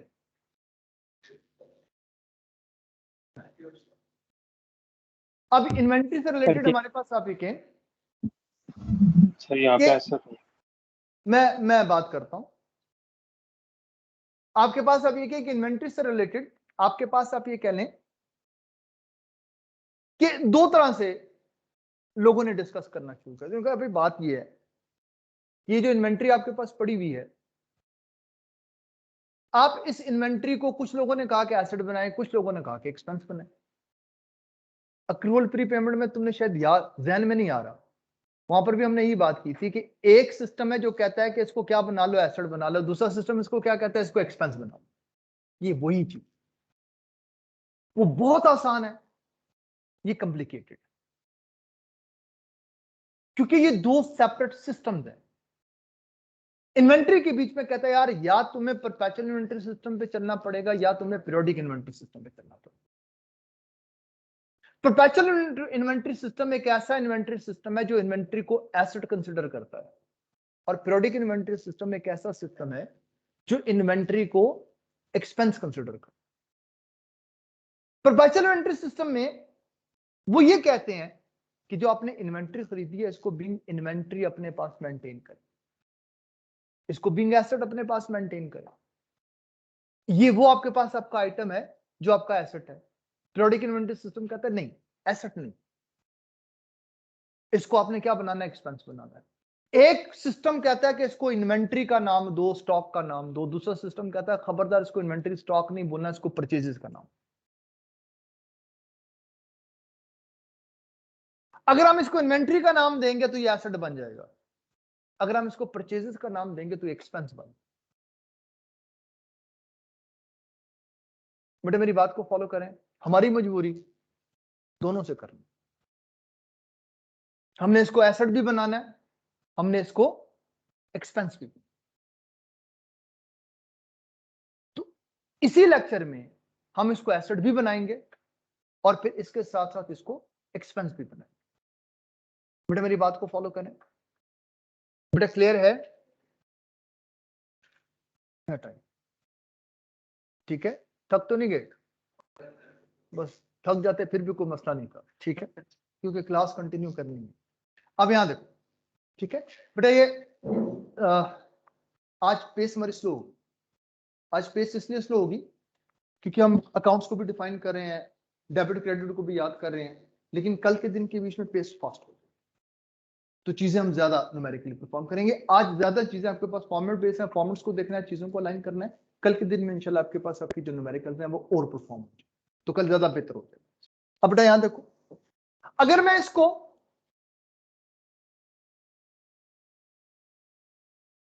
इन्वेंट्री सिस्टम में लेके जाऊं तो बेटा मैं इसको अपना एसेट बनाऊंगा, और अगर मैं इसको पीरियोडिक इन्वेंट्री सिस्टम में लेके जाऊं तो मैं इसको एक्सपेंस। परपेचुअल इन्वेंट्री सिस्टम में अकाउंट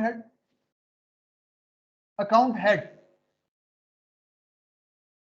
ये जो टाइटल डिफाइन, उसमें क्या यूज करेंगे बेटा, इन्वेंट्री। और इन्वेंट्री को क्या कंसिडर करेंगे, एसेट। पीरियोडिक के बीच में अकाउंट हेड यूज करेंगे परचेजेस, और परचेजेस को क्या कंसिडर करेंगे, एक्सपेंस। ठीक है,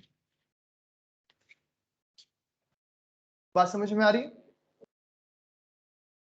ठीक हो, तो पहले एसेट बनाते हैं, फिर इसी न्यूमेरिकल में इसको एक्सपेंस बनाते हैं। ठीक है बेटा, अब यहां देखो, अगर मैं इसको एसेट बनाऊं तो इन्वेंट्री को खरीदा है, तो कितने में खरीदा है, 3 लाख। तो एसेट बना रहा हूं तो अकाउंट हेड कौन सा होगा, इन्वेंट्री वाला, स्टॉक वाला। तो बेटा यहां पर देखो, इन्वेंट्री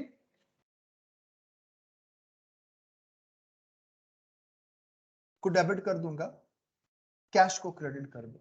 अब बेटा क्यों मैंने इन्वेंट्री को डेबिट किया, क्यों कैश को क्रेडिट किया, क्योंकि इन्वेंट्री वाला एसेट बढ़ गया और कैश वाला एसेट कम हो गया। तो जब कोई एसेट इंक्रीज होता है तो उसको डेबिट कर देता हूं, जब कोई एसेट डिक्रीज होता है तो उसको क्रेडिट कर देता हूं। बेटा समझ लगी बात, बेटा क्लियर है? लास्ट लाइन बेटा, आखिरी लाइन में जितने लोग बैठे, तुम्हें मेरी आवाज प्रॉपर्ली आ रही है बेटा, समझ आ रहा है ये? गुड। अब इसके बाद बेटा अब सब लोग यहां पे ध्यान करो, ये इंपॉर्टेंट बेटा, जब आप इसको एसेट बना लेंगे तो बात वही है जो आज आपने बैच 6 वालों ने खास तौर पे देखी है।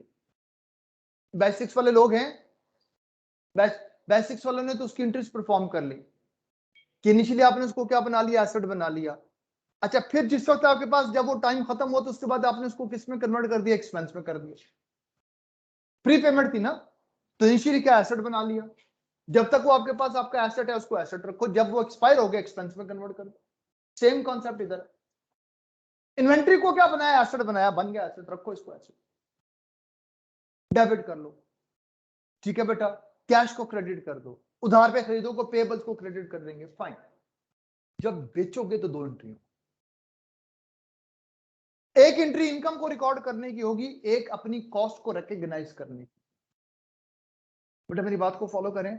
सेल के ऊपर ये जो नंबर 5 एंट्री है, इसमें पहली एंट्री ए, हाँ, कॉस्ट ऑफ सेल्स को डेबिट कर दो और अपनी इन्वेंट्री को क्रेडिट कर दो। वजह, और भाई मेरी इन्वेंट्री खत्म होगी और वो किस में कन्वर्ट होगी, कॉस्ट ऑफ सेल। ये जो मैंने बेचा है 5 लाख की चीजें, 5 का 5 लाख मेरा प्रॉफिट नहीं है, 5 मेरी इनकम है। इसलिए जब मैंने इनकम को डिफाइन करने का, ग्रॉस इनफ्लो, इसमें 3 लाख रुपए की कॉस्ट भी रिकवर हो रही है जो मैंने लगाई है। तो ये जो चीजें आपने 5 में बेची हैं, खरीदी कितने में, 3 लाख में। तो इसका मतलब तुम अपनी इन्वेंट्री को 3 लाख से रिड्यूस करो, इन्वेंट्री को 3 लाख से रिड्यूस करो। बेटा बात समझ में आ रही है? क्यों रिड्यूस किया है, उसकी वजह यह कि हमने इन चीजों को बेच दिया ना। अब अपने इस एसेट को किस में कन्वर्ट कर दो, एक्सपेंस। तो 3 लाख की चीजें दी तो है, कुछ लिया भी है उसके बदले में, हाँ कैश ली है बेटा। कितनी कैश ली है, 5 लाख। इसका मतलब कैश इंक्रीज हुई और साथ साथ सेल्स वाली इनकम इंक्रीज हो रही है बेटा, सेल्स वाली इनकम इंक्रीज हो। जब कैश बढ़ेगी तो एसेट है मेरा डेबिट हो जाएगा, और सेल्स मेरी इनकम है बेटा, जब सेल्स इंक्रीज होगी तो क्रेडिट होगी। बेटा बात समझ में आ गई? श्योर? हाँ भाई, सब लोगों को क्लियर है बेटा? तो यहां पर कैश,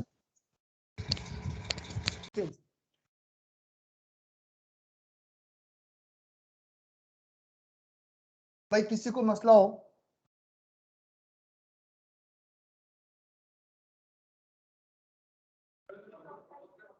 सॉरी बेटा, एक्सपेंस। सर एक बार दोबारा बता देंगे। वो तो क्या मसला है, परेशान क्यों हो रहे हैं, मैं दोबारा बता देता हूँ, ठीक है। जी बेटा क्या बोल रहे हो आप?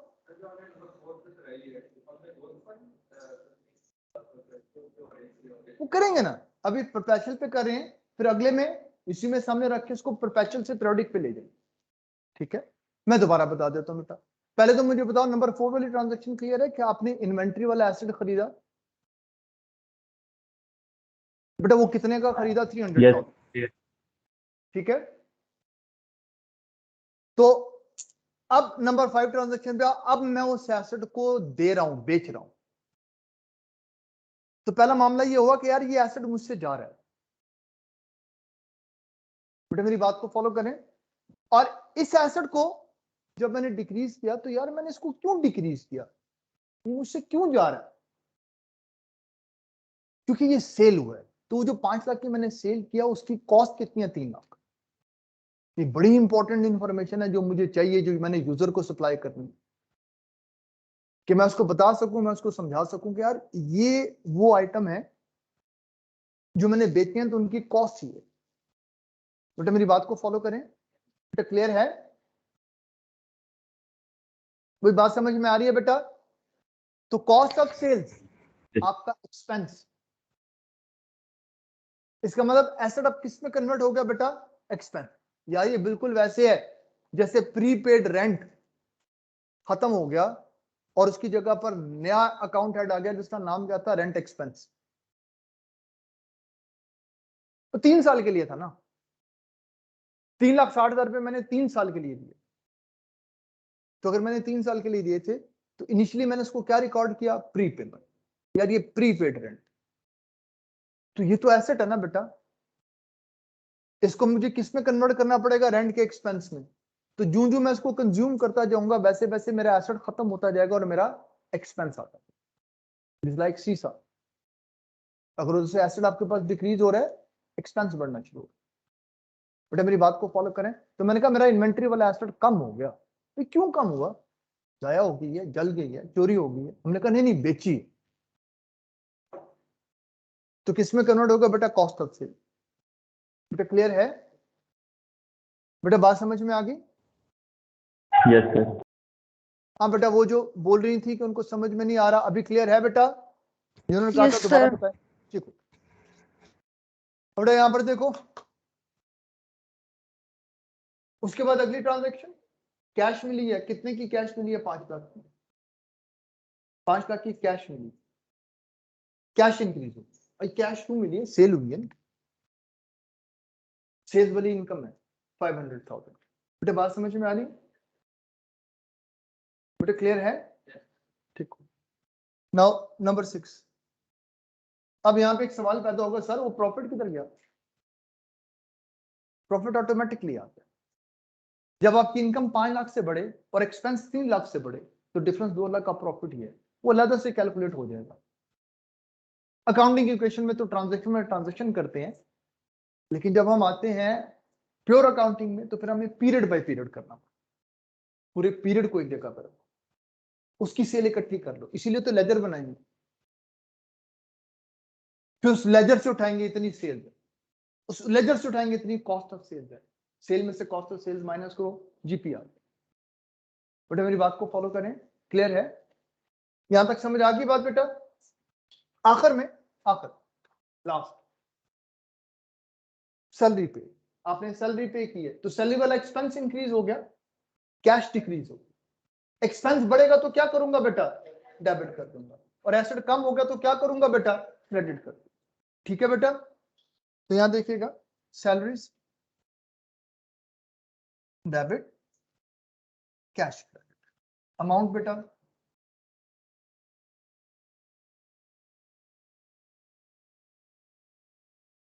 ठीक हो गया। रिकॉर्डिंग होगी बेटा इसकी? Yes sir. अब ये रिकॉर्डिंग किस में है? परपेचुअल।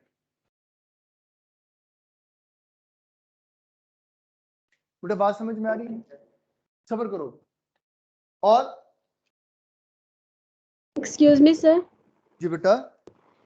सर ये जो ट्रांजैक्शन नंबर 5 है, इसको तो हम पीरियोडिक से कर ही नहीं सकते क्योंकि इसमें कॉस्ट ऑफ सेल की एंट्री पास नहीं होती है।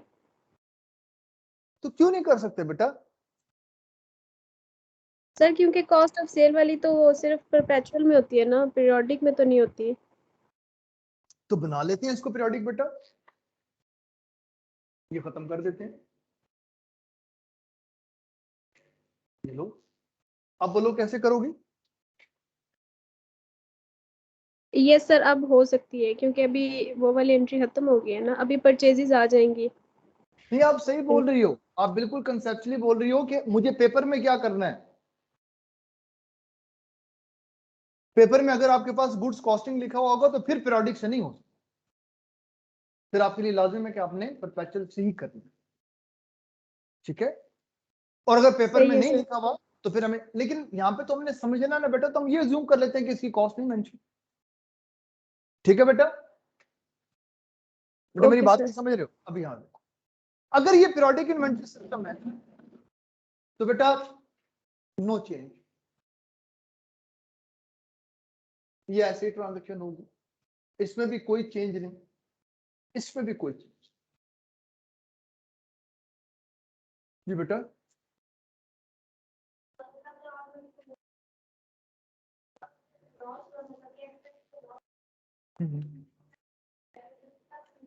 बेटा इधर देखो, नाम क्या बेटा तेरा?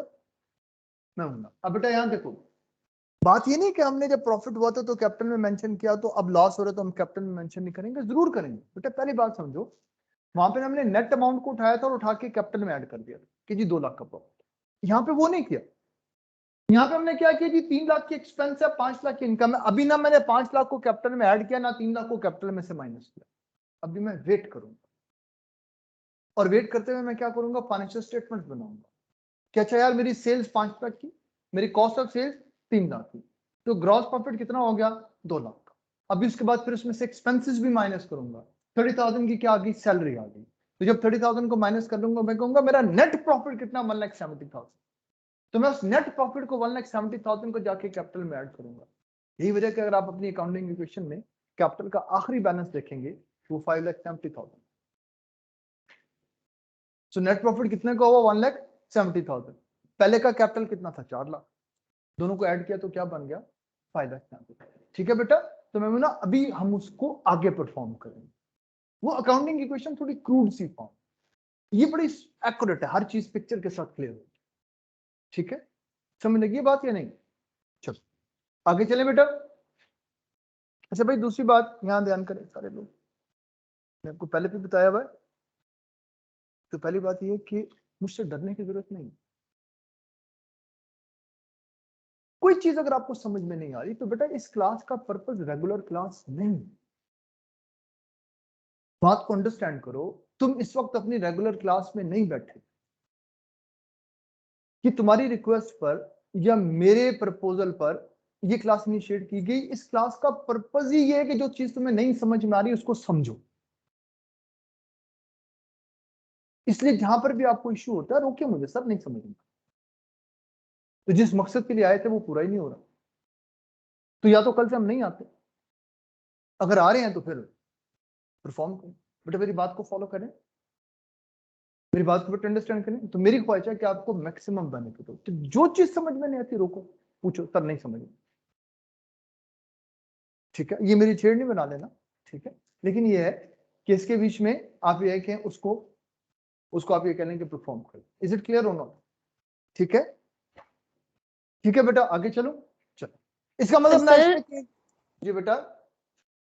सर हमें पेपर में ट्रांजैक्शंस को देख के हमें खुद ही डिसाइड करना पड़ेगा ना कि ये परपेचुअल है या पीरियोडिक है। तो अभी जैसे आपने ये ट्रांजैक्शन 5 लिखी हुई है, sold goods for 5 lakh on cash, यहाँ से वो 3 लाख वाली वो कॉस्टिंग हटाई हुई है, तो अभी तो हम इसको पीरियोडिक से कर सकते हैं। लेकिन अगर हम ऊपर वाली ट्रांजैक्शन को रिलेट करें तो फिर तो परपेचुअल से भी कर सकते हैं। बेटा मेरी बात को आप अंडरस्टैंड नहीं कर पा रही। मैं अभी आपको सिर्फ एक बात कह रहा हूं, मैं ये नहीं कह रहा कि पेपर में हमने क्या करना है। मैं आपको ये कह रहा हूं कि अगर ये क्वेश्चन पीरियोडिक का होता तो तुमने क्या करना है, ठीक है। वो जो आप बात करिए वो भी फ्यूचर में है, वो देखेंगे कि पेपर में क्या करना है। फिलहाल मुझे ये बताओ कि अगर यही क्वेश्चन पीरियोडिक से होता तो हम इसको कैसे करते, हमें उसको दें। ठीक है बेटा, बेटा बात समझ में आ रही है? ये बेटा क्लियर है? जो मुझसे क्वेश्चन कर रही थी बेटा क्लियर है? जी सर क्लियर है। अब आ गया। अब यहाँ पे जब मैं इसको रिकॉर्ड करूंगा पीरियोडिक में, तो बेटा फिर मैं इन्वेंट्री का अकाउंटेंट नहीं लेकर आऊंगा। फिर कौन सा लेकर आऊंगा अकाउंटेंट? मैं परचेजेस को डेबिट करूंगा और कैश को क्रेडिट करूंगा। तो डेबिट क्यों किया परचेजेस को? एक्सपेंस। हाँ, क्योंकि इसको मैंने एक्सपेंस बोला और परचेजेस करने की वजह से एक्सपेंस इंक्रीज हो रहा है, इसको मैं डेबिट कर लूंगा बेटा, और कैश को क्रेडिट। कैश मेरा एसेट डिक्रीज हो रहा है, क्रेडिट हो रहा है। बेटा ठीक है? ठीक है बेटा। अब मजे की बात, ये आसान है। अब अगले इसके लिए नो एंट्री, इसके लिए आपने एंट्री नहीं करनी, बस खत्म। भाई क्यों? मैं उसको ऑलरेडी एक्सपेंस बना चुका हूं, दोबारा फिर बनाऊं? वो ऑलरेडी एक्सपेंस बन चुका है। तो मेरी बात को फॉलो करें, दोबारा नहीं बना। ठीक है? और फाइनली सेम एंट्री एंड बस। परपेचुअल और पीरियोडिक में फर्क क्या बेटा? परपेचुअल के बीच में अकाउंट हेड इन्वेंट्री, पीरियोडिक के बीच में अकाउंट हेड परचेज।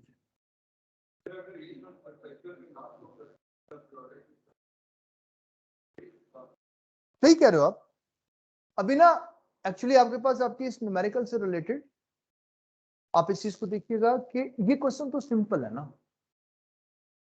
क्या आपने 3 लाख को एक्सपेंस बना लिया, तो यहां पर भी तो 3 लाख को एक्सपेंस बनाया।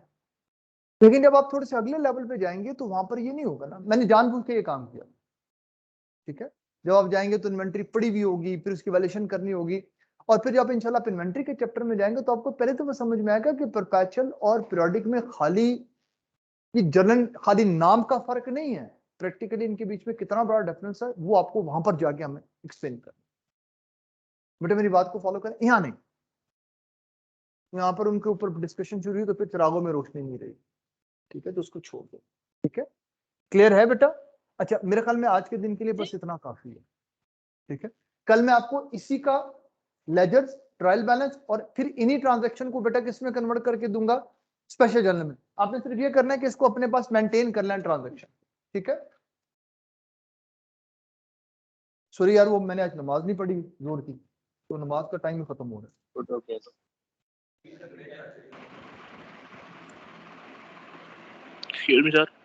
जी बेटा।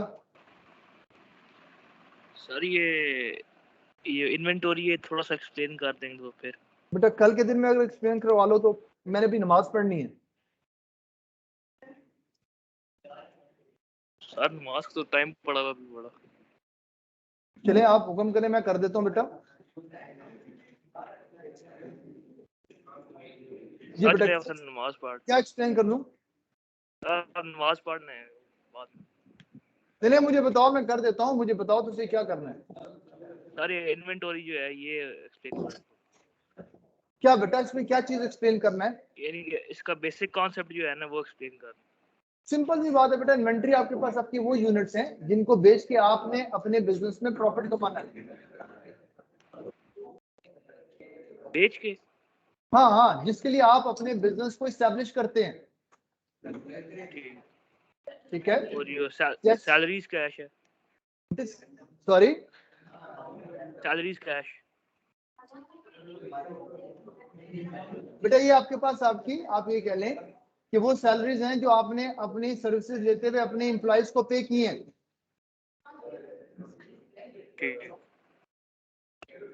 कल बेटा इसके बारे में मुझसे डिटेल में डिस्कशन कर लेना। ठीक। अल्लाह हाफिज। अल्लाह हाफिज सर। अल्लाह हाफिज।